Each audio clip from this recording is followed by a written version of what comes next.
we're talking about the thyroid. How do the thyroid and adrenals tie together? Well, they're both necessary for metabolism.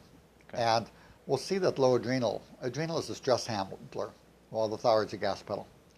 A lot of people are having exhaustion of their adrenal stress handler glands because of the stress of modern life.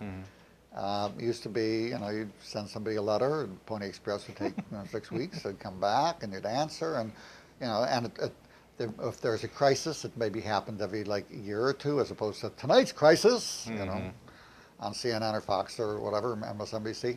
So the adrenals tend to get exhausted. These are the stress handler.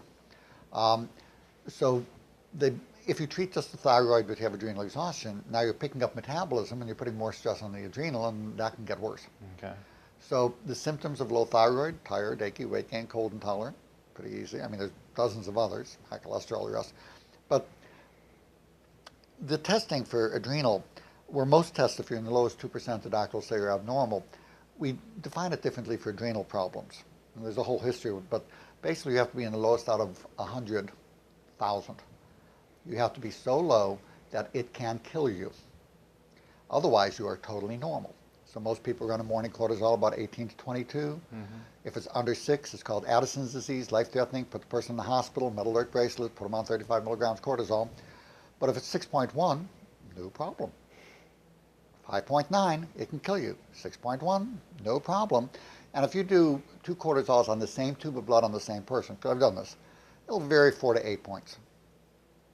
So 4 to 8 points difference is on the same tube of blood. 5.9, life-threatening. 6.1, totally normal. God bless modern medicine. Insane. So how do you tell if you need adrenal support? Well, there's this very simple high-tech approach that I take. And what I do is I ask the person and their spouse or friends, if they're coming with them, are there periods where it's like a light switch goes off and you've got 3 minutes to feed them or they will kill you, and both of them go like this? It's what I call the feed me now or I'll kill you syndrome. That's low adrenal until proven otherwise. And very simple adrenal support: increased water, increased salt, and then licorice, B5, and vitamin C, and adrenal glandulars. You can find all of that, those last 4, in a product called Adrenal Stress End. Excellent product. You take 1 or 2 capsules a day, it'll smooth it out.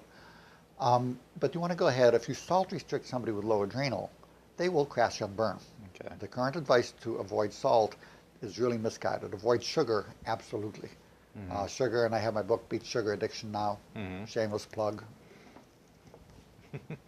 There's 3 books in the series. One's a cookbook and one's for children.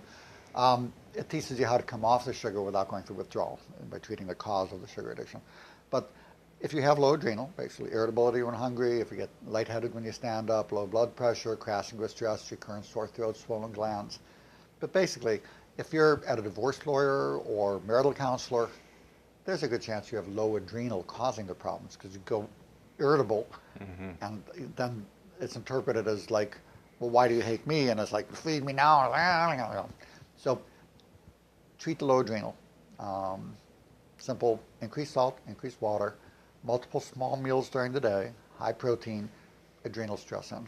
Okay. You'll find within a week the person's going to be feeling a whole lot better. And then also get rid of some of the stress in your life.